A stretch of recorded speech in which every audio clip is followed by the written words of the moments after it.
Surviving the Survivor, we bring you the best guests in all of true crime. Don't forget to subscribe and smash that like button. Here's your host, Emmy Award-winning broadcaster, Joel Waldman. Hello, everyone, and welcome to Surviving the Survivor, the podcast that brings you the best guests in all of true crime. Our host, Joel Waldman, is still driving back from Orange County, Florida. That's where the courthouse is for the Sarah Boone trial. And as many of you guys know, he has been there all week covering this very case from inside the courthouse, bringing us all kind of insider updates. And that's why I'm here today. I am filling in for him. My name is Ileana, but many of you guys know me as the COE, the chief of everything. For full disclosure, I am married to the host, Joel, and we have 3 kids together. So that's probably why he forced me to do this. So thank you to all of you guys for being here. Before I introduce our amazing guests, I am going to give you guys a quick little recap in case you do not know what this case is about. Sarah Boone is charged with second-degree murder in the 2020 death of her boyfriend, 42-year-old George Torres. Sarah Boone is accused of getting her boyfriend into a suitcase, then zipping it and refusing to open it. Now, the kicker to all of this is she actually filmed it on her own cell phone, and that could be a huge piece of evidence. Now, when she opened the suitcase the next day, he was dead. The question now is, did Sarah intentionally leave him in there? The state is saying yes, but the defense is saying no, she didn't, and that she was fearing for her life. They're saying she's a battered spouse. We're going to get into all of the details today. Today was a huge day because the trial finally started after a very long week. But first, let me introduce all of our guests here. Now, let's start with our newest guest. We have Dr. Patrice Berry. While she is new to STS, she is no stranger to many of you, and that's because she has her own YouTube show that many of you have already watched, and a lot of you guys have also recommended her as a special guest. So she is a clinical psychologist. She founded the 4 Rivers Psychological Services, and she also discusses various true crime cases on her YouTube channel, and she specializes in trauma. Next, we have a regular on STS. Many of you also know her, and she works closely with us on many different cases like the Donna Adelson story. And this is Gigi McKelvey from Pretty Lies and Alibis. And not only does Gigi cover true crime cases on our channel, she's also a big victims advocate. And you can also catch her on various networks reporting from various locations on these true crime cases. And then last but not least, we have a relatively new guest to STS, but he's already a big fan favorite. And this is attorney Ryan Vescio. He is senior counsel at Sheffield and Lohman, and Ryan is a former homicide prosecutor and is currently a victims' rights attorney. I know he was on yesterday, and he gave us a lot of insight into this case. So thank you to all 3 of you guys for being here. And welcome, Dr. Berry, for the first time. We appreciate you deciding to join us here on STS. Glad to be here. All right. So let's just start off by getting everyone's reaction. It's been a long week. We've been waiting and waiting for today. We kept thinking we were going to see these opening statements midweek, and now it's Friday, and we barely got to them. So let's start with you, Ryan, just because this is obviously your wheelhouse. The question everyone wants to know is who won today? Was it the state? Was it the defense? Who were you impressed with, and what disappointed you when watching this? So I'm going to call it a tie today. And that's because when you're giving an opening statement in a homicide case, you think you are the most eloquent person who speaks succinctly and ties everything together. Having watched these today, I lost track on both sides. You know, it's being a trial lawyer is being a storyteller. And the state had a lot of facts and a lot of information. Maybe a little too much. I mean, the point of today was to set the tone and to start to plant seeds. So I think James Owen in the defense did a pretty good job with that, of mitigating the awful facts and trying to tie this all back to Sarah and the toxic circle that her and George lived. I think at the end of the day, the state and Will J's recitation of the transcript and what happened in those words and back and forth, I think was probably the most powerful aspect. But really, the jurors remember the first 5 minutes, the last 5 minutes, and everything else, they tend to start doodling on their pads. And let me go to you, Dr. Berry. I'm not sure how much of of the trial you've been able to watch so far, but obviously a huge piece of this puzzle is Sarah Boone herself, the defendant. I mean, throughout even the hearings, we've just been watching her. She's smiling, she's laughing, she's moving nonstop. I mean, she's a character without even understanding, everything that she has been accused of. And then when you put her into this courthouse and we know why she's there, and then you look at her, what has been your reaction as she has been reacting already to the first day of the real testimony and the opening statements? I've noticed her need for control, and she's constantly writing. She's constantly talking with her attorneys, looking around. And I see a lot of that movement as anxiety. Like, I think that's how she manages this stressful situation.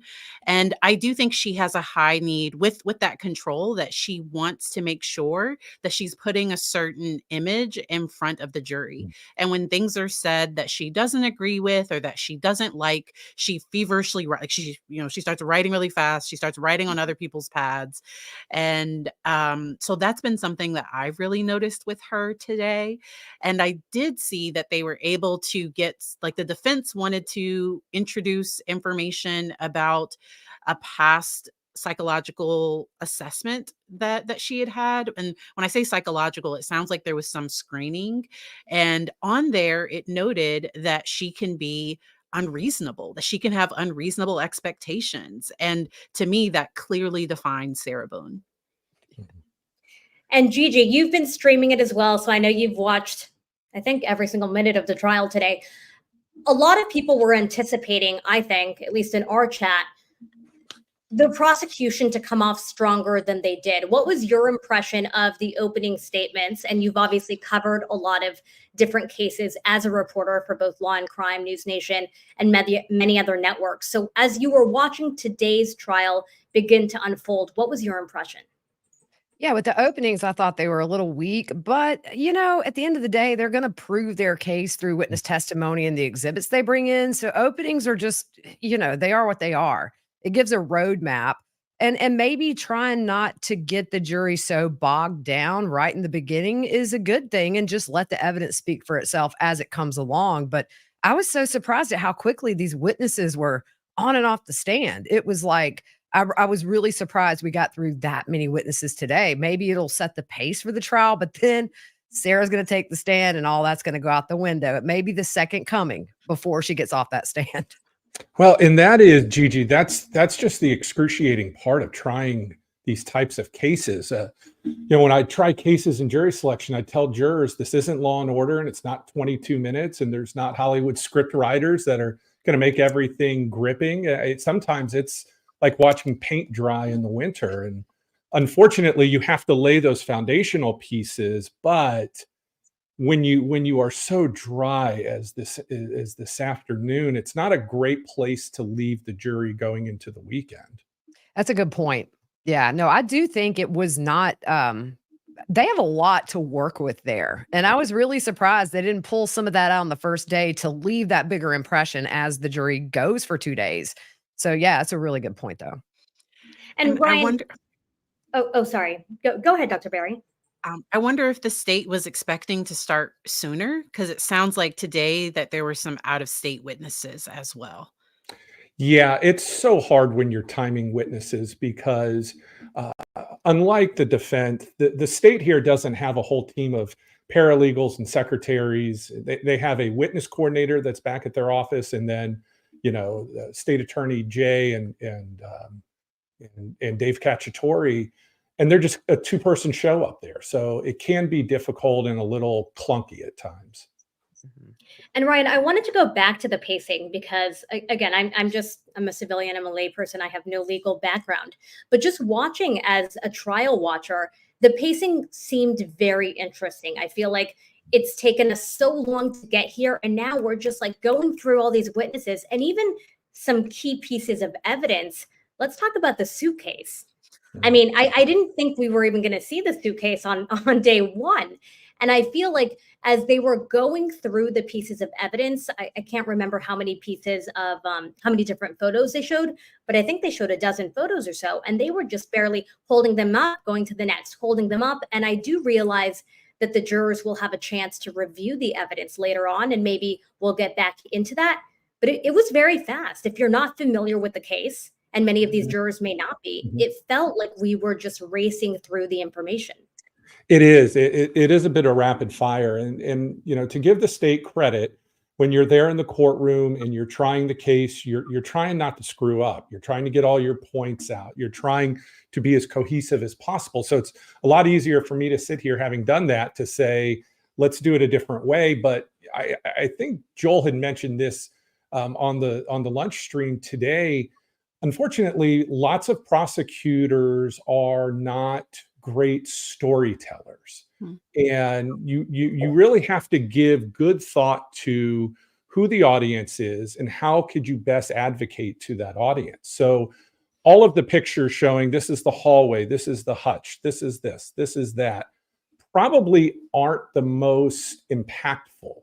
Now, when you start getting into the photos of the suitcase today and the little pink wire as it went underneath, that to me is fascinating, because if I'm a juror, I let that photo breathe a little bit, not even saying anything, and let the jurors picture George Torres in that suitcase using that wire to try to get out. So I think sometimes your instinct is to rush, just go fast as you can, fast as you can, fast as you can. You're right. The jury will have all those photos and every piece of evidence back in the jury deliberation room. So sometimes you just got to take a deep breath a little bit and just you know, like opening a bottle of red wine, just let it breathe a little bit and be really intentional. And speaking of intentional, you know, so many people were looking forward to the testimony from Brian Boone, because we all, I think, assumed that he would have a longer testimony to go over some more of the meat and maybe give us more insight into Sarah's intentions. And Gigi, I'm going to go to you first, and then I actually will have everyone go around and discuss this, because I do think we were expecting more from Brian. Gigi, what was your take? Brian was only up there for a couple of minutes, and again, it seems like he barely gave us anything that, you know, jurors already knew. Yeah, I mean, I thought he was a great witness. He seemed really strong on the stand, but I would have loved to have explored what was her tone of voice when she called you that, or when you got her on the phone. Did she seem distressed? Did she seem upset? Did she seem like normal, hyper Sarah? Or was there something different? You know, I just felt like there were some missed opportunities with him to maybe, you know, get his opinion on her frame of mind, at least compared to what would be normal times with her. And it was really just walking through kind of what we've already heard, you know, just going over things and with all the documents and the footage we've seen. I just didn't feel like there was anything new to those of us who watch. Of course, this is all for the jury, but still, you know, and even try to get some insight into Sarah before she met George. Was she somebody who argued, you know, what was the downfall here with you guys? Was it that she was unreasonable? I feel like they could have explored a lot more to really kind of bolster their case of her being an aggressor, which we know there was mutual DV in this relationship. Unfortunately, it's DV Awareness Month, by the way. Get out with your life. You know, there are ways to get out. Call the National Domestic Violence Hotline or the Hiding Place. My friend, you can Google them. But still, I just felt like there was so much they could have explored there to really paint a bigger picture of one of the few people on that stand that actually is going to know her for any length of time. And going to you, Dr. Berry, you know, talk to me a little bit about the psychology or just like the experience of going in. I know today specifically, our audience was also very interested in the actual witnesses themselves and how many of them felt very uncomfortable being up there. It didn't seem like it was a natural place for them. And I think sometimes as Ryan was saying earlier, attorneys have storytelling that they have to do, but really this is a production that's being done, for the jurors. They're taking it all in, from the witnesses to the attorney to the evidence. And so talk to me about the witnesses on the stand. Was there a witness that you felt stood out to you in terms of, I know some people were saying there were some witnesses that were a little bit more tense than others, more uncomfortable than others? Yes, and definitely George's brother seemed very uncomfortable. I'm sure it was hard for him to even sit across from Sarah talking about the last day that he talked to his brother.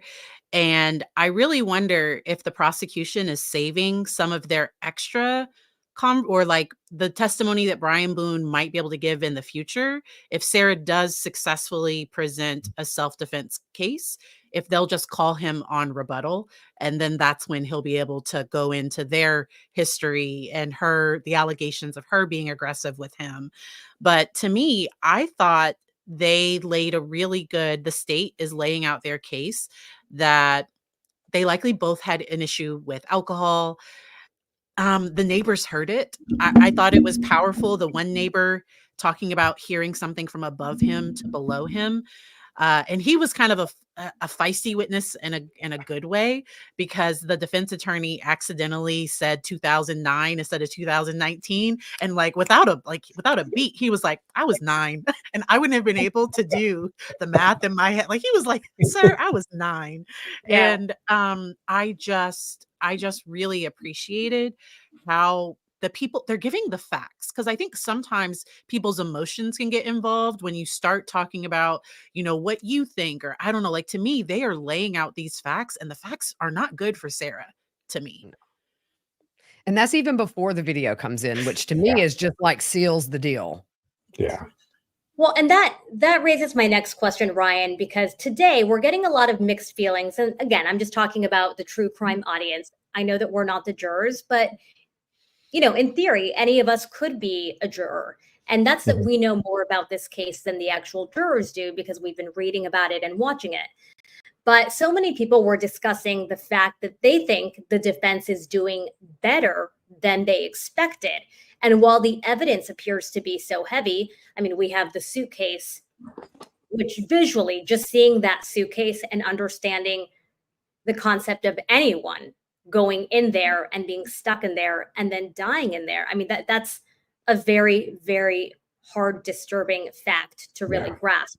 But you have that suitcase, and then you have the videos.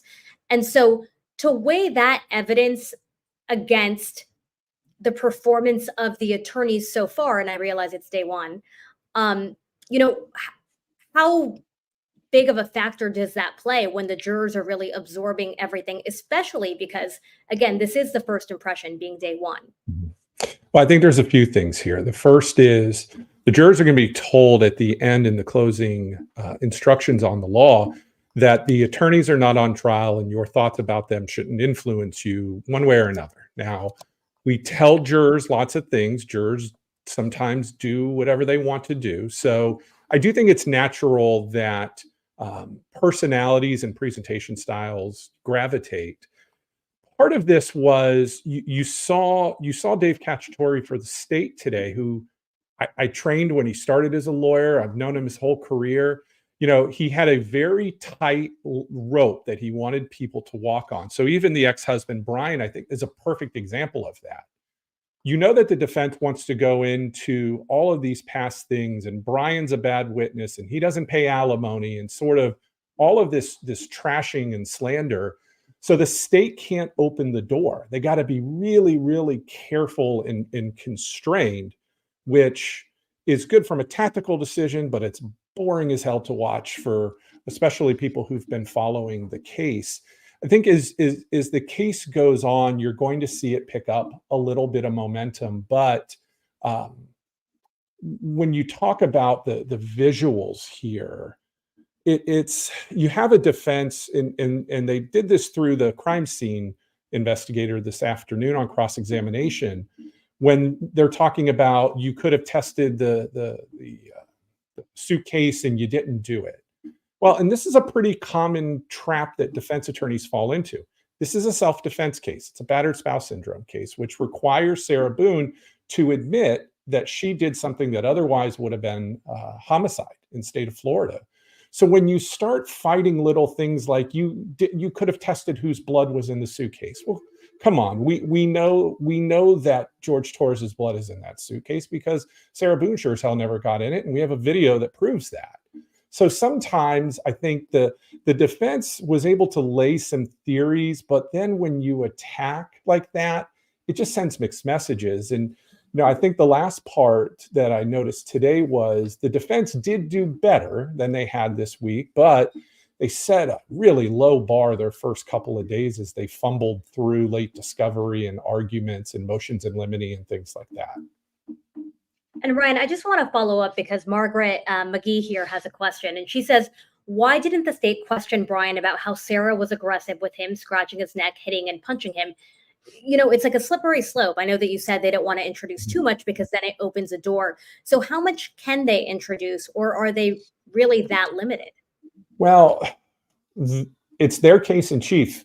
They could introduce in a lot of items. The law on other crimes, wrongs, and acts is very, very specific. And the line really lays that if the state is introducing her past conduct to show conformity, to show scheme or plan, then that type of evidence is admissible. To put in evidence just to show that in the past she's been a wild, crazy person who attacks, at will, probably is not relevant at this point. Now, what'll happen, and this is why it's hard for our true crime fans to watch the trial, because everybody knows what the whole story is now. So, and to Dr. Berry's point, what you're going to see is the state being controlled. The defense, through the narrative testimony, is going to establish all of her victimization, which I do think is legitimate. Once they put that ball in play, I think the state's just going to run wild with the stories of how Sarah was irrational and Sarah could process, but Sarah was aggressive, which will rebut her claims that ultimately they're going to argue to the jury. And Dr. Berry, Jenny Allison here has a question for you saying, would you say Sarah seems like the typical victim of DV? And does she show the signs of a battered spouse? That's obviously the big question in this specific case. And I'll be interested to hear what comes out with the experts that interviewed her. My general opinion, just based on what I've seen so far, the method that she used is not typical. So typically somebody who is afraid for their life, it's normally a more lethal method. And normally there are these other things going on. To me, it sounds like there was mutual harm. I think their relationship was toxic. I think together they would drink too much and they would go back and forth and have these big arguments and big escalations. It would sometimes get to the point where there were hands-on, which is not okay. So I've talked recently about, like, it's not okay for women to put their hands on men. It's not okay for men to put their hands on women. Yeah. Because sometimes we look at that different, and male victims of DV are less likely to report because society-wide, sometimes they're viewed as less masculine, or like, are you weak? Like, why couldn't you control her? And I think George could actually have a pretty good case of being battered based on just some of the things that we've heard. Now, I do think things happened. I do think things were wrong in their relationship. Battered spouse syndrome is not in the DSM-5. So it would be post-traumatic stress disorder, or it would be some trauma and stress related disorder. But legally, in order to meet criteria for battered spouse, it's my understanding that the person has to, in that moment, they have to fear like there's imminent death. And when you're afraid for your life, you don't just go upstairs and go to sleep. That just doesn't make sense to me. It also, I've talked on my channel a lot. Her explanation of hide and seek does not make any sense. And the prosecution— she knows where he is, obviously. Like, you don't, like, when you're playing hide and seek, you don't hide the person with two people. Like, it doesn't make any sense. And how it feels to me personally is that Sarah is trying to find something to be found not guilty, when I think the manslaughter offer was like a really, really good deal, because I think the state has a very strong case for second degree. Can Yeah. I ask something, COE? And first, you're doing a phenomenal job, not to talk bad about your husband and his style versus your style. But, one thing that really stands out to me has been, and we've talked about it all week, the concept of the normal or the regular victim. Because, and I know this working with my clients, and I know that Gigi and Dr. Berry in their lines of work deal with this too. It's an interesting concept because there's really no such thing as a typical victim or a normal victim that you can measure somebody else's response versus what the normal line is. And I think that that's going to be a really interesting way to talk through this case, because it puts the state in a really tough position, because the state's going to want to argue, just to Dr. Berry's point, which I completely agree with, a trauma response that leads to committing an act without disregard to human life or safety is not going upstairs, isn't pulling out your camera, isn't going to sleep. So the state's going to want to go down that road in their argument. Now, the defense, if they're in tune, are going to say everybody responds differently, and her triggers are different than anybody else's triggers. And it makes trying these types of cases really difficult. Well, and you know what I find interesting in regards to a reaction is what stood out to me. I can't even remember if it was this morning or yesterday, because there have been so many hearings before the trial actually started. But what stood out to me was when the defense was saying that she felt threatened because his fingers were out, and that his fingers were like a gun. You don't have to pull the trigger to feel threatened. And then today, while we were seeing that suitcase, and Gigi, I'll have you react to this, while we were seeing that suitcase and while they were zipping it open and closed, I mean, first of all, it is a small suitcase. It is 28 inches, which is like this. I mean, that's insane. I'm 5'2" on a good day, and I couldn't fit in there. It's a tiny, tiny suitcase, and they were struggling to even open it, and no one's even in it. So to understand the reality of what was, happening, and for her to say that she feels threatened in any way when she knows he's inside, we see him inside in the video. I mean, he could have an entire handout. And so I do think it's just this idea of common sense too, which I think plays into this as well.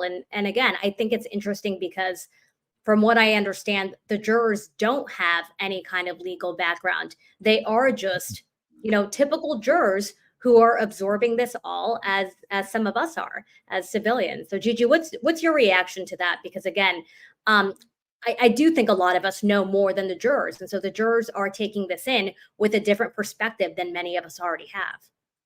Well, I think too, if I'm on that jury, I'm thinking you say a self-defense, but you also say, well, I thought he could get out. He had a couple of fingers out. And then I went upstairs and went to sleep.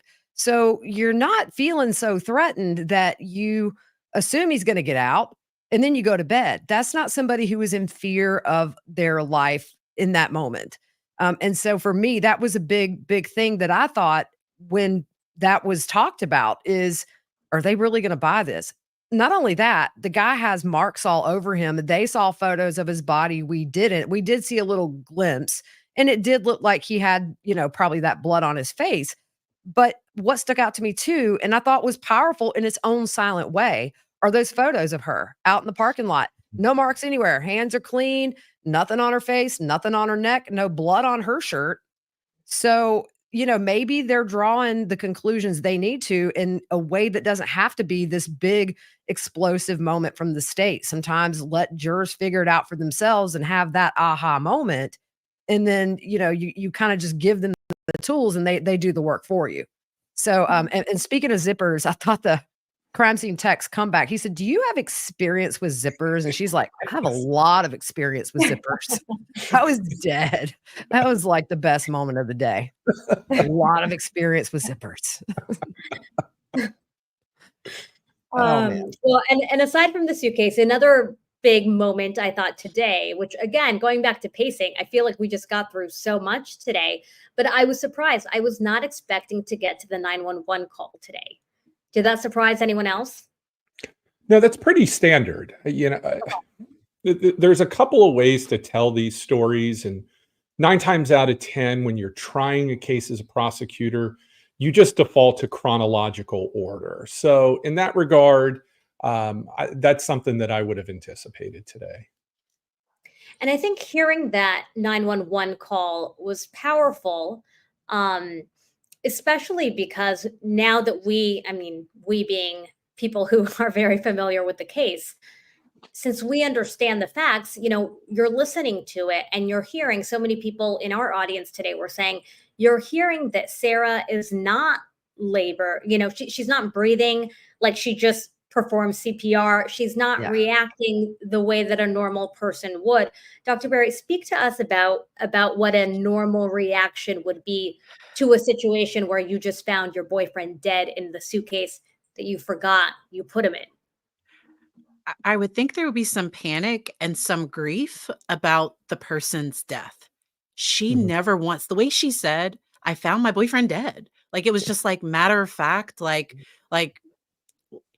he's, and the fact that she never called 911. I did think that was important, that they got it out of Brian Boone, that he had to tell her 3 times to call 911. And I think some of that is going to stick with the jury a little. And if I was on a jury, what the person said immediately following the event, that's what I would give more weight versus what they're saying in court now. But that's me, and I'm an analytical person. Like, that's just how my brain works. Because what she said then, she was concerned about her Dr. Pepper. She was concerned about her needs, her wants, her desires. And I think the jury is, I wonder how that's going to play. And I do think there is a juror that's seated that has their own history of DV, and how that's going to play into how Sarah is judged in this case. Well, and look at this, Dr. Berry, because we don't have a system of professional jurors like they do in other countries, people and jurors go back to, what would I do in that situation? Yeah. And that's a really good thing to think about when you're presenting trials, is not overcomplicating it. And obviously Sarah Boone's reaction then, her reaction now, and her reaction as she's giving her own testimony is going to be key. I mean, we are watching her, we're observing her, and I'm sure the jurors are especially watching how she's reacting to all of everything that's being presented in the courtroom. Diego has this question: why is Sarah Boone going to testify as a narrative instead of a Q&A? And what does that mean, and how is that beneficial? So what we've heard this week is a lawyer has an ethical responsibility to keep their client and advise their client from committing perjury, making false statements under oath. Here in Florida, that's actually a felony that's punishable by up to 5 years in state prison. So based upon the myriad of stories that Sarah has told, from soup to nuts here, the attorney has reason to believe that when she goes and swears in like any other witness during her testimony, she's going to contradict and lie about statements that she's going to make that are different than prior sworn statements that she has given. In that situation, under the rules of professional responsibility, the lawyer cannot help or aid her in giving perjurous testimony. So in that situation, and having been an attorney for 20 years now, I've only seen this happen once in about 7,000 criminal cases. The attorney just has to sit back and let her just go on and on and on and on, which is going to slow this case up, but it'll definitely be bring your popcorn to court stuff. I mean, that's the thing. How dangerous is that? Like, who would want that, knowing? I mean, we know who Sarah Boone is now. We've seen her react. We've seen her try to present herself. She's gone through how many attorneys? And so why is this the best option? Well, it's really the only option. This is where the defense is caught. We heard so much throughout this week about overt acts and self-defense and all these items. The defense has to present something to be entitled to the self-defense instruction. So it has to be even just a smudge of evidence to prove self-defense or to lay the foundation for it. That's going to have to come through Sarah Boone, because the prosecution sure as heck is not going to put any of that in there to give her the instruction. So you got to get it out. And she's the only witness that can establish that. So she's going to testify because she has to try to get the defense that she wants. And you remember Robert Tejas did the narrative testimony. If you followed that trial, the Vegas, he killed the Vegas journalist, you know, and even him, he's an attorney, and it got away from him. It's like he kind of started rambling, and you're like, whoa, you're going way off base. Can you imagine Sarah Boone, y'all?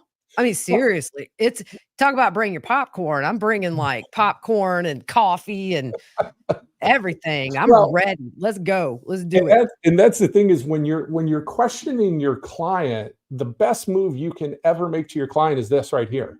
And I tell every client who testifies, when my hands go up, I'm the crossing guard. So stop what you're talking. And I don't care if it's in the middle of your sentence.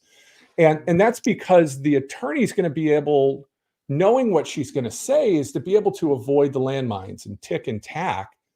She's just going to go on and on and on. And there's going to be 100 objections, and there's going to be instructions from the judge, and the jury's going to end up going in and out a couple of times to where the judge is going to tell Sarah, you can't do this, you can't do this, you can't do this.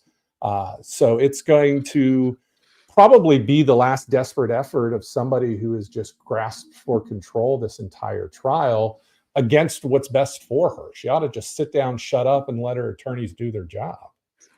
Well, and the irony is, I mean, already people are saying it looks like she is trying to be an attorney out there. She's taking notes, she's flipping through. I mean, we were even discussing earlier on another channel, or sorry, on another show on our channel, that if you didn't know, you would think she's part of the defense team because she's playing the part. And now this is almost her moment where she gets to do what she wants to do.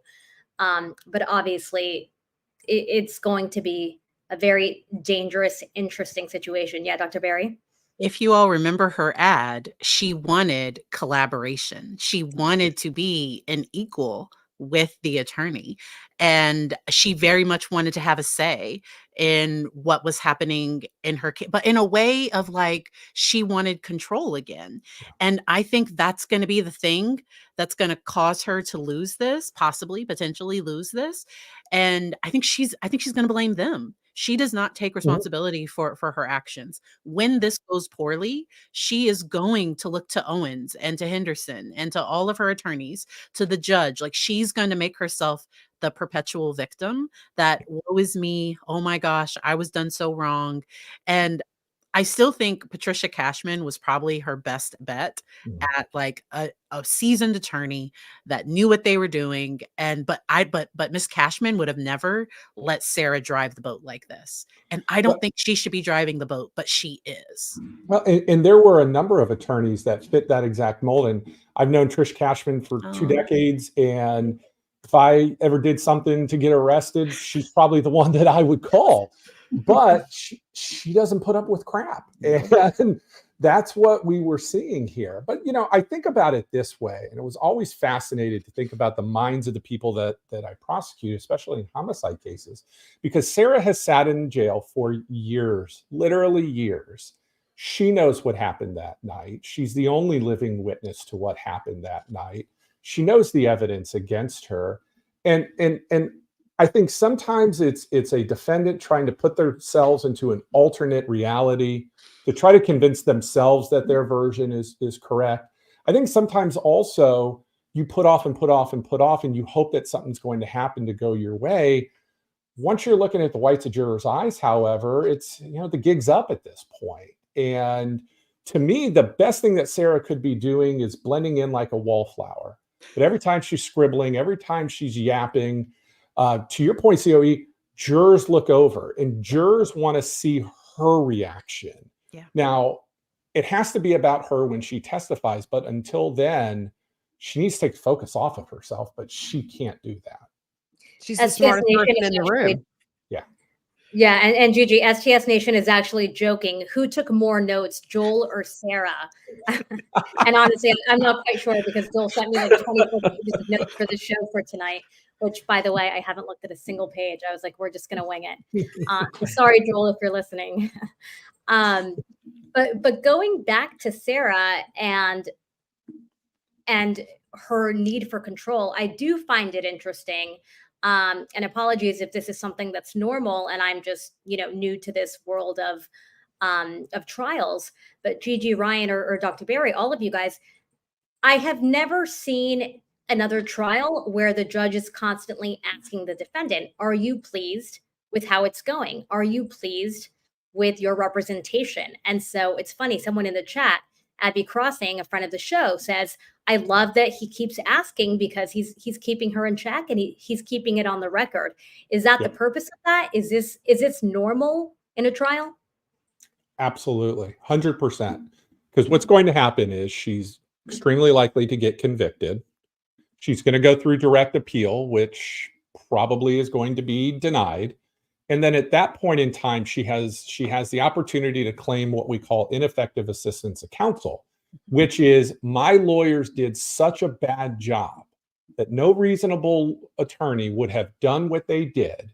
And they didn't listen to me, and they didn't explain the plea offer, and they didn't take my advice. So what the judge is doing is the judge is envisioning that ineffective assistance of counsel hearing that'll come up in 3 or 4 years, and is going to ask her, are you happy? Are you satisfied? Were you involved in jury selection? Did you talk to your attorneys? So every step along the way, this judge is just going to make sure that the appellate record's clear. And Gigi, I know that you were watching the trial.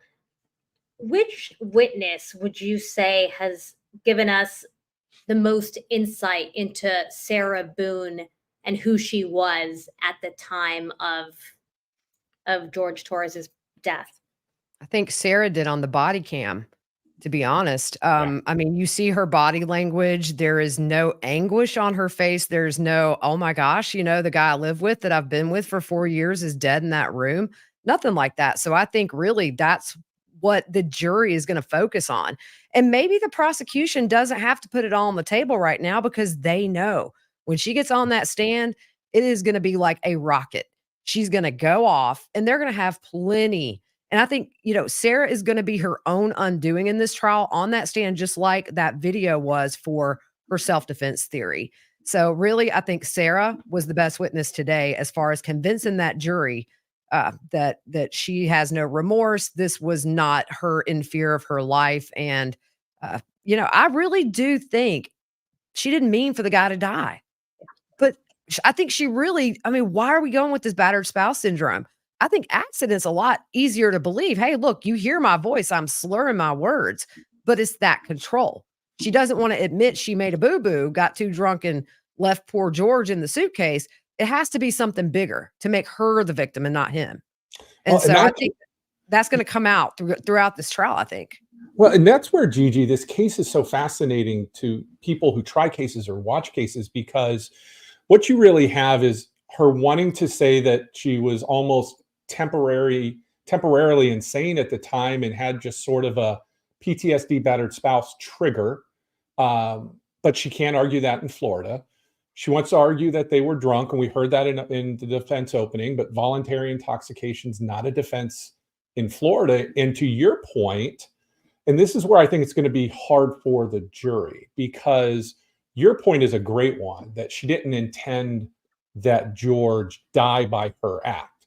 If she did, that would have been a first-degree murder. And what's hard for a jury to conceptualize is second-degree murder or homicide just involves an intentional act. And that act isn't designed to cause the death of somebody, but for second degree, it's so reckless that it has disregard for life or safety. Or in a manslaughter, it is more than merely negligent, that what you did could have led to what happened. So it is going to be fascinating to see how all of that really does, intertwine here. But if she argued accident, the jury will get an instruction on accident. Oftentimes, it's really hard for a jury to really understand what the legal definition is, because unfortunately, people like me wrote them. Yeah, but I do think, just going back to the second-degree murder, their best bet's just gonna be focusing on that video with her taunting him, "F Yep. you, Yep. this how it feels. My name's Sarah, don't wear it out." That kind of thing. I mean, there's between her on the stand and that video, though, I think her goose is more than cooked. It's well done. It's it's like a turducken of crime now. Isn't it? And we've already gotten a glimpse of her on the stand. The jury hasn't yet, but in one of the motions hearings, which I think is rare. So I had never heard of the defendant getting on the stand during a motions hearing, but she actually got up there and she added in that I was drunk like that she was hungover or drunk the next day. And I'm pretty sure her attorney had no idea she was going to say that. And I truly think she's going to create extra landmines, because I think part of what she's writing is the story that she's going to tell, and the things that she's going to want to clear up later, and the things that she thinks makes her look bad. Because I think it's more about the perception, because I think she doesn't want to be seen as a murderer. Like, she doesn't want to be seen that way. And that's the thing, versus focusing on, like, alcoholic blackout would have been a really good possible defense. Because I don't know that Sarah knows what happened from 11 to 1 a.m. 11 p.m. to 1 a.m. I don't know that she knows. I think that her face of like, I don't know, like, if you know, tell me. Like, I think that was honest. I don't know that she knows exactly what happened in that period of time. Well, and there's and here's where it may actually. Everybody's like, I got something to say. Let's go. Ryan, you go. You're a guest. Yeah. So, here's where Sarah's rambling narrative may actually be the smartest thing she does in trial. And that's going to be because she's going to say all sorts of things that are objectionable, not relevant. You want to be careful as the prosecutor not to be seen to be taking advantage of and beating up on her excessively, even though I think very few people like her. But the state does not really have a good remedy for her putting in improper evidence, because under the case law, the state really can't ask for a mistrial. And if the state were to request a mistrial, there could be an argument that double jeopardy attaches and she walks. So the person it's going to be toughest on actually is the judge, because he's responsible for the integrity of the case. And the state's going to be going back and forth, but she's going to ramble so much, to Dr. Berry's point, it's going to be really hard to cross-examine her. But the thing too, I think what is a potential landmine for her in the defense is, how is she going to react when cross-exam is going on and she feels like she again is the victim on the stand? Are we going to have an outburst? Are we going to have the body language of just, like, I'm better than you? And it's just going to, this is going to be a good one to watch, y'all. I think she's going to feign ignorance, and she's not going to understand words. So she does this incompetence thing so she either wants to be seen as the smartest person in the room, but when you have her cornered and you're right, all of a sudden she has no clue what you're talking about. And so I think that she will go back and it'll be, I don't understand the question. And Owens is going to stand up and he's going to ask for it to be clarified. It's going to be similar to what we saw before, because I do think the state is going to try to explain why things are different. And Owens tried to help her a little in his opening, saying that she lied, she was scared. And that did get in on the body cam, her talking about being afraid of George's family, all of that. And but juries, I think, can be good at siphoning through, like getting through everything. If she hadn't recorded that video on her phone, she might have got away with this. Yeah, she might have. Oh, I agree 100%. Yeah. And this is one of those, from a strategic standpoint, trying the case as a prosecutor, as she's being obstructive and not answering simple things, your inclination is want to jump on her and pounce on her. But really, she's the type to where if you just nag at her and just kind of poke at her a little bit and poke at her a little bit, she's eventually going to lose her top and she's going to get aggressive. And that's when the witness gets louder, you get quieter dynamic. And she's, I think, highly likely to show that aggressive side of her. That would be the best rebuttal evidence that the state could have. And so many people are saying that this does seem like it is such an obvious case. Carrie Lassiter here saying this is an open and shut case. It's ridiculous that she's even pleading not guilty. The jury will deliberate for 5 minutes at most. I mean, we've seen the 911 call, we've seen the body cam. There's a lot of evidence, and yet still, while some people feel very strongly about this, Ryan, you're shaking your head saying you don't know. There are still so many questions. And I think that's what is interesting, especially because I think eventually what will be a key moment is trying to figure out what happened for those 11 minutes between video 1 and video 2. And Dr. Berry, you said that, she may not know what happened throughout the night, but those 11 minutes, no one knows what happened.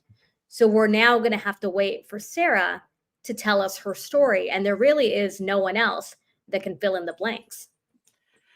And I do think she is going to say something. So she is, and it's my understanding that she's already provided testimony, or like she's already provided a statement to the different experts. But the prosecution has done a good job saying she has to first get to that act, to what was that thing that caused her to do what she did, to where it was just, I don't know, where it meets the legal definition for them to then bring in all of the other evidence. And I think that was good. The defense seemed to try to get like the pictures of her wounds and things in their opening, and the prosecution was watching and made sure that that didn't happen. But this is a difficult one. And I do think that with the cameras in the room, so I think with the cameras, I don't see Sarah losing it because the cameras are there. Because I think she's very aware that this is televised. And if there were no cameras, I do think she would have tantrums. I do think it would be a thing. And I could be wrong, but I do think with the cameras there, because she's so just concerned with her image, I think she'll start blinking a lot. I think she'll start leaking with her body language and everything, but I don't see her having an Aaliyah Boulabon like explosion or anything, or Robert Tellis, getting really angry. I don't see her doing that, but we'll see. Well, and I don't see a jury deliberating 5 minutes here. Look, it's a good state case, but I'll tell you, without, any trial attorney loves telling war stories. And about a decade ago, I tried a second-degree murder with a female defendant in that very courtroom, whose ex-boyfriend, who showed up at her house and they got into an argument, was shot right between the eyes at about 3 foot of distance. And the evidence was his hands were up like this when he was shot because of the blood patterns on the back of his hand. And the neighbors heard an argument and only heard her yelling. She didn't call 911. So here it is the entire time thinking this is a great case. She claimed self-defense. That jury deliberated 15 and a half hours before acquitting her. So although Sarah is crazier than a $3 bill, and although she didn't call 911, and although she's drunk and playing in a suitcase, and to all of us, it seems like just check the form and let's go, jurors sometimes get into their head and get into their feelings a lot. And not that the job they do isn't important, but the job that they do is simple. They are to assess the evidence, determine what's credible, and apply it to the law as they're given. But sometimes jurors just will go crazy. So I actually think by the end of this trial, I will not be shocked if this jury deliberates 5, 6, 8, 10 hours worth of time. Well, look at Robert Tejas. I mean, I thought that would be a hour or less verdict, and we went a couple of days with that. I'm sitting here thinking, what's the holdup? Like, that's him walking. I mean, they put the side-by-side video. It just seems so sure to me, but juries are very unpredictable. And it takes one person to have a little bit of sympathy. Yeah. Maybe they've been in a relationship. Maybe they get that fear that's instilled in you when you have a mutually abusive relationship. And, so I don't sit here comfortably and ever say they're going to get it. It's going to be a quick guilty. I've seen cases where it's a hung jury, and it to me, if I were on that jury, it would have been an absolute. But yeah, Tejas was really surprising to me, just because I don't think I've ever seen more of a slam dunk case, and yet they went days. So you never know. And what about the timeline? So I feel like we got through so much today. Was it 10 witnesses? Pretty Did we get close. through 10? Yeah. I'm like, I feel like we got through 10. And I think there are something, Julie, correct me. I think either Julia Frew in the chat, I think there are 52 or 54 witnesses. So I feel like we're moving quickly, but they're expecting the timeline to be about 2 weeks or so. Does that seem like we're on par for that? Well, the state has listed those witnesses. They will not call every witness on the witness list. And sometimes that's for strategic reasons. Sometimes that's you have backups just in case your lead deputy gets into a car crash or has COVID or something like that. So they did go fast today. Once you start getting to the detective, once you start getting to some of the forensics, the psychologists, that testimony is going to go much slower. Yeah. But a lot of today was just one or two facts that you needed for the witness and then move on. And although it didn't seem like a lot of explanation, the state had to put that evidence in so that when they get to closing arguments, they can weave all of the witnesses together to tell the story. And in terms of the pacing, I know that I said for me it felt fast. Do we anticipate that the pacing's going to change? And are we going to revisit some of that evidence? Likely. I think that, and you started to see this a little bit through the crime scene tech this afternoon, where it was a little bit slower as you're laying predicates to introduce in exhibits. It just becomes mind-numbing. And as you start to put additional things in, it's going to slow up some.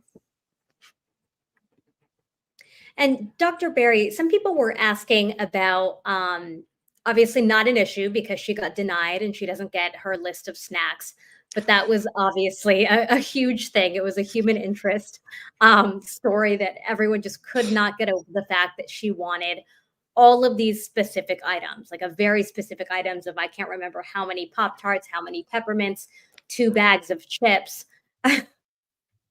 Five peppermints. Yes, Okay, 5. Yeah.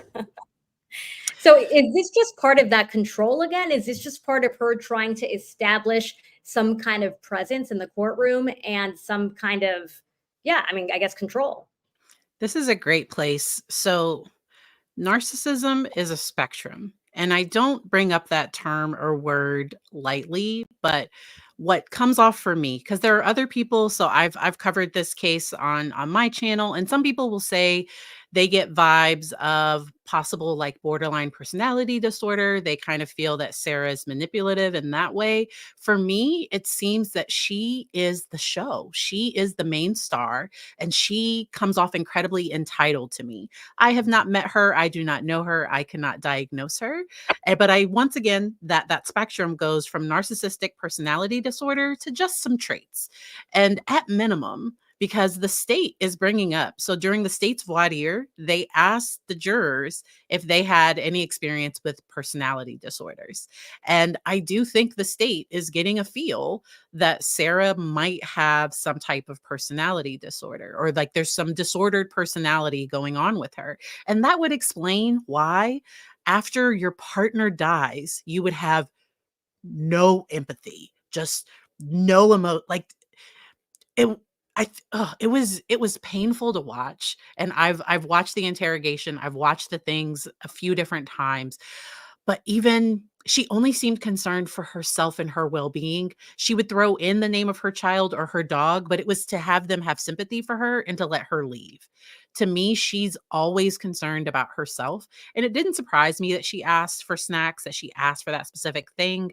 And I'm glad the judge set the boundary of, no, like if your lawyers want to provide it, they can. Because she asked for the water, and have y'all seen her touch it? So I haven't seen her even touch any of the water, or I haven't seen her even take a drink or a sip. But she wants it in front of her. Notes.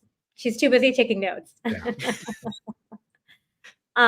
Dr. The hair and makeup too. She asked for the hair and makeup. It's almost like she thinks she's going to the Oscars instead of to her second-degree murder trial. I mean, I've never heard of anybody say, "Can I have hair and makeup?" I've never heard it. Hair and makeup in TV, like like at network level, like Yeah. when they flew out, like we would not have hair and makeup. They were like, "You're on your own.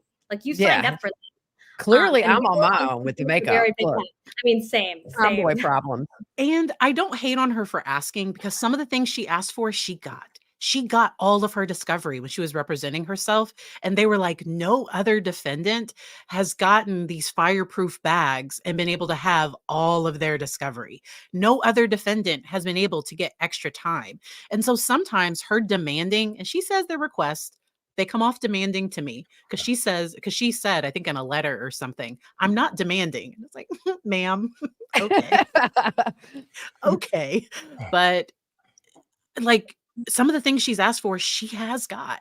But I love Judge K. Judge Kranick is amazing. And he is setting boundaries in this case that I think were needed. Absolutely. And Gigi, people were saying in the chat, is there anything that could save like the appearance and the persona of Sarah at this point? I feel like she's shown us who she is. What are your thoughts on that? Well, we still have a lot of trial to go, and it just really matters to that jury. So I'm just really, and that's the best thing I love about being at a trial in person is being able to watch that jury. And because they do look, I sat through Lori Vallow, some of Chad Daybell, Murdaugh, and I mean, that jury constantly looking over at key times to see what they're doing. And I mean, like you say, she's very lawyer-like, or at least in how she wants to them to perceive her. So I just feel like I don't know. I mean, she needs to whip up some fake tears. If she's got onions for lunch, I'd be rubbing my eye when I sat back down to get a tear flowing, because right now she just looks like she's an assistant and not the defendant on trial. It's just if it was self-defense, I would be thinking about that moment, thinking my life was going to end, and I'd be crying when I saw that suitcase, or I would look uncomfortable, and she's like stacking her papers nonstop. So I just feel like that, juries are able to perceive body language just as a layperson, not like Dr. Berry, who's the trained professional here. I mean, we can look at people and say, your body language is really off. Not going to be hard with her because it's so far away from where it should be, just in general. And It's she just the lacks opposite. and she lacks insight into her behavior, into how she impacts others, in my opinion, from what I've seen. Because even if you gave her feedback, she would hear it as criticism and she wouldn't receive it. So she wouldn't hear, Sarah, how about you might want to try. I don't think she would be open to that. And because I'm sure her attorneys have tried to say like, hey, like, let's try to listen to them. Or I'm sure her attorneys have probably given her some feedback, or they've realized that it's futile, and to just move on, let her do what she does, and let's get through this case. It seemed to me like Owens was frustrated with her during some of the pretrial motions. And I really wonder if he wanted her to take the deal, but that's a whole other thing. I'm sorry. But I think any good attorney would. Yeah, it's such a hard thing, because when you're trying a case with a client, personal feelings of the client aside, it is difficult because you're focused on 80 things at once, and everything's coming at the windshield at 100 miles an hour, and sometimes you just lose focus if you have a scribe sitting next to you just writing down and post-it notes and all those sorts of things. So I do think the defense is getting a little frustrated with her. But isn't this it's demonstrative of somebody with personality disorder? That's what I see when I see her, and I'm not the expert here, so I'll leave it to Dr. Berry to explain. But she's just it's all her all the time, and to me, if I'm trying this case, I want to play that up. I want to do things to get a reaction. I want to do things little, such as when I'm questioning, I want the jury to be looking at me, but I want her in my eyesight as well, so that they can see from the background. And I think the last thing that's important for those like Joel, who's sitting through the trial, and the attorneys in the case, you pick up on your clues with the jury. And if a jury's starting to yawn, or if they stop taking notes, I don't care what's on my list, I'm moving on to the next thing. So that'll be important for both sides to use the jury as a litmus test as they try their case. And Ryan, what about some people were just asking? I had a comment up, but I already pulled it down. They were asking about the impact of social media or YouTube. Do attorneys, go there to sort of feel what the audience could be feeling, to feel what the average person could be seeing or absorbing from, for example, an opening statement? Or is that something that we just assume they're doing and they could care less? Good attorneys do, but I don't think enough use it as a tool, because you're right. This is your jury pool. And oftentimes I know several of attorneys, and I'll be honest that I've done it myself at times. In a big high profile case, I want to know what that juror is going to think. So you may introduce things in a certain way. You may play a 911 call in a bond hearing or a pretrial hearing so that you can see what the reactions are. It's really, really important to use the internet as a guide, but not the truth necessarily, because you are skewed a little bit on who is going to be watching and commenting. But it can be a valuable tool. Yeah, and I've had attorneys in cases I've covered reach out after the trial was over and say, "Hey, your listener comments kind of helped me a bit." And I've had people, other people say, "I watched your episode on this, I watched it on that, I watched you on STS or whatever." And so, yeah, I have had personally attorneys from cases say it was, not like it made or broke their case, but it gives them a little insight because, I mean, after all, the jury is really just a smaller portion of the people, maybe not even invested in true crime like the listeners are, but still just the general public, lay people who, every day don't see this kind of stuff and don't hear about this kind of stuff. So I think it's, like you say, I think it's a smart thing, and we have this tool nowadays. So. Well, and that's happening real time, Gigi. I've had a number of cases that were televised live, and I'd go to the court TV producer in the back of the room and just kind of, even if you didn't say anything, kind of get that gasp of, oh my gosh, that was good or that wasn't. And I know Joel's been talking about this every time about riding down in the elevator with Will J or Owens or Henderson. Oftentimes you can use those sort of in passing moments to get just a little taste, at least on somebody who's intently watching the case, hopefully to the degree that your jurors are. And does everyone have like 10 more minutes? Yeah. Yep. We're good? I have to leave in 10 because I have to go pick my kids up. Story of my life. Ryan, I can't complain. I know you have 6 kids. You win. You know what? It's zone defense. Don't complain about kids because Ryan has 6. I was like, fine. But so obviously today, it was Friday. It was a big, important day. It was the start to, the meat of the trial. But now we have this big break in the weekend. What do you think would be the smartest thing to do and to come back strong on Monday? I mean, obviously the jurors are going to have the weekend off. And I feel like that sort of slows down the momentum that they were building today. So I think to me, it's video time. I think right out of the box, first thing Monday morning. Personally, if they could have gotten to it, I think it would have been a great out for this afternoon. But at this point in time, more than just laying out all these photos, I think they really need to start focusing on the suitcase again, the size of it, how big George was, the video, those sorts of things. I think you really want to start off Monday strong, and that's where I would go. Mm-hmm. And it's going to be powerful when the medical examiner testifies because, that is a very slow, painful death to suffocate. I mean, at some point, there's no more oxygen in there. And we know he was probably pushed down, probably hit with the bat.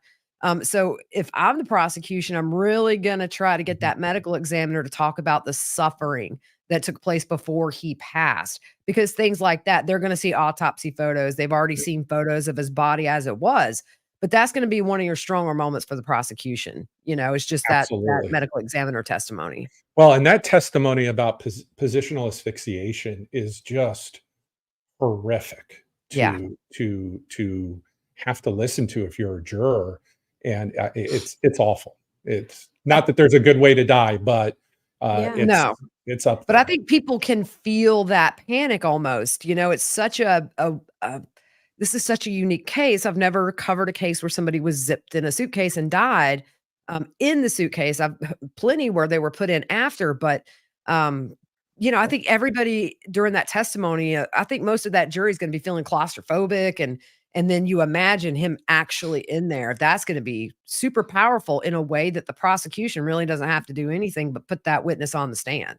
Well, and it gives you, it gives you this unbelievable opportunity in closing statements, because even if you look at the 2+ minute video where George cries out, Sarah responds, you think about it, every moment that he's silent, he's gasping for air.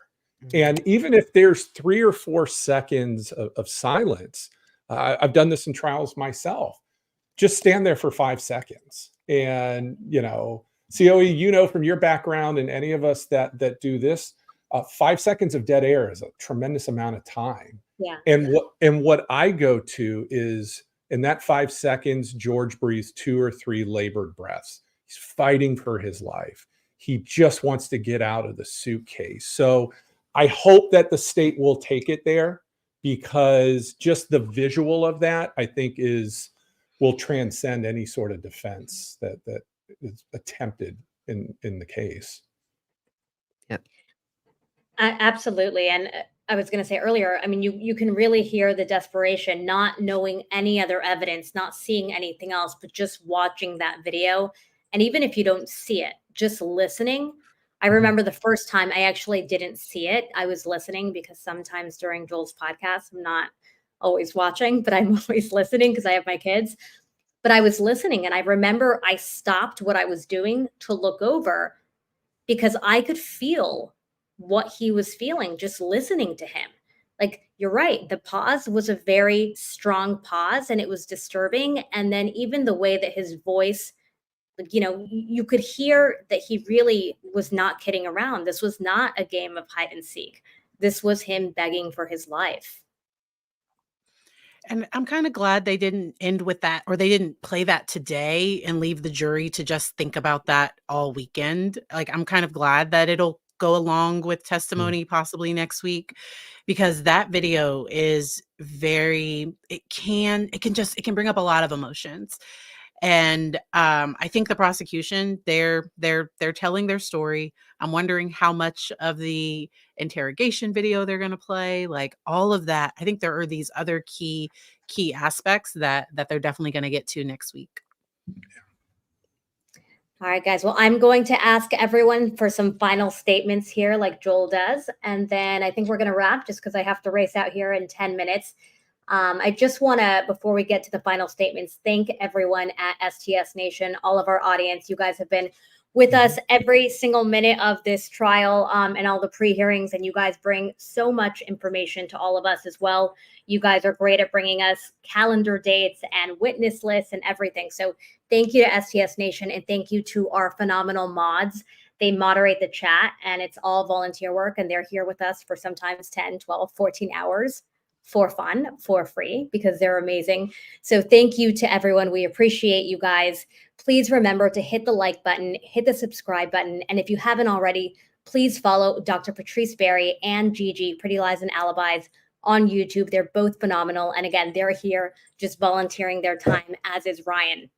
All right, so I will start with you, Dr. Berry. What is your takeaway from today? What are your final statements on this week?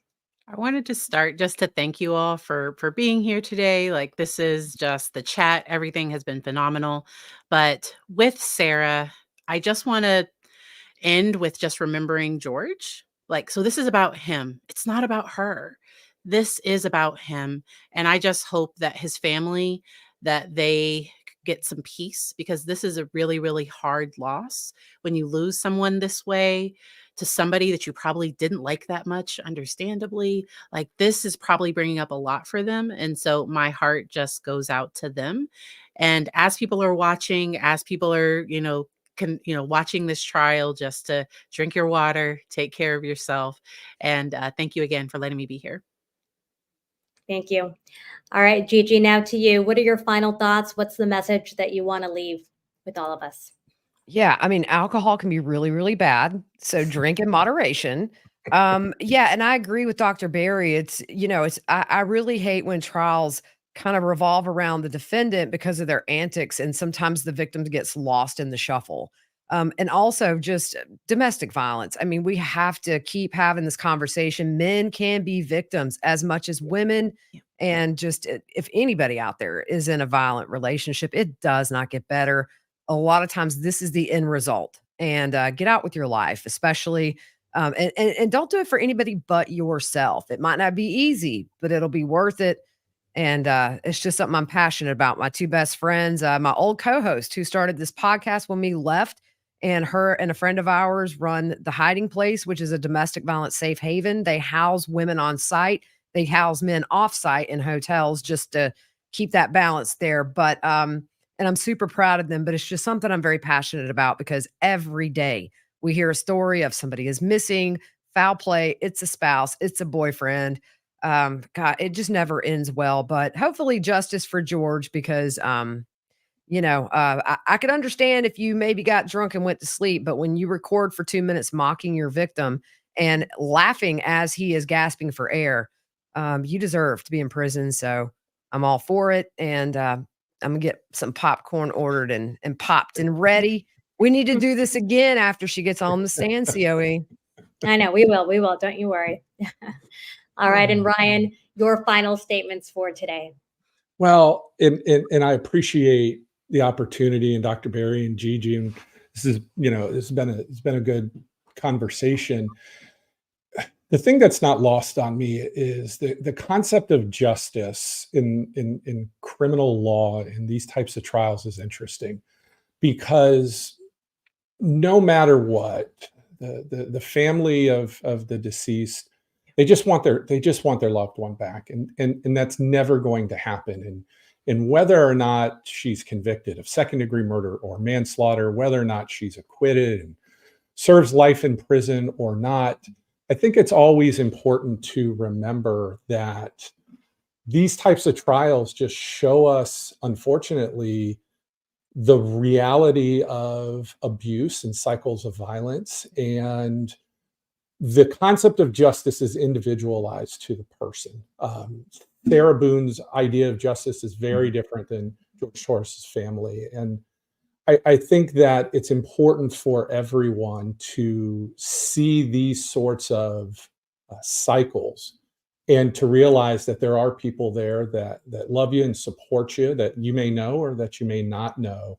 And I think as we continue to go on, it's important to identify and speak to the ability to transcend victimization. And it's going to be interesting. So buckle in for a wild ride because we've still got a lot of time here. We do. All right. Well, Annalee Finch is saying it best. Great panel. Thank you to all three of you guys for being here. Thank you for your time. I do want to give a very, very big shout out to Joel, who is listening. He's driving home. Hurry home, Joel, but be safe. He has worked his little butt off, and we are very, very proud of him. He does a phenomenal job. A lot of people like to joke around with him, but Joel has his heart in all of the right places, and he always covers cases. And what you don't know or see about Joel is that behind the scenes, he's always on the phone doing a lot of victim advocacy. So Joel, we adore you, even if we give you a hard time. Thank you to Steve Cohen, who books all of our guests and does a phenomenal job. And thank you to Space Coast, who has about like 9 hours of editing ahead of him. I'm so sorry, but thank you. And thank you to all of you, STS Nation. We appreciate all of you guys. Please, again, hit the like button, subscribe, and please support the show. Thanks so much, everyone. Take care. Have a good weekend. Bye now. Sorry, guys. This is awkward. I need to end the show. All right, here we go. Bye.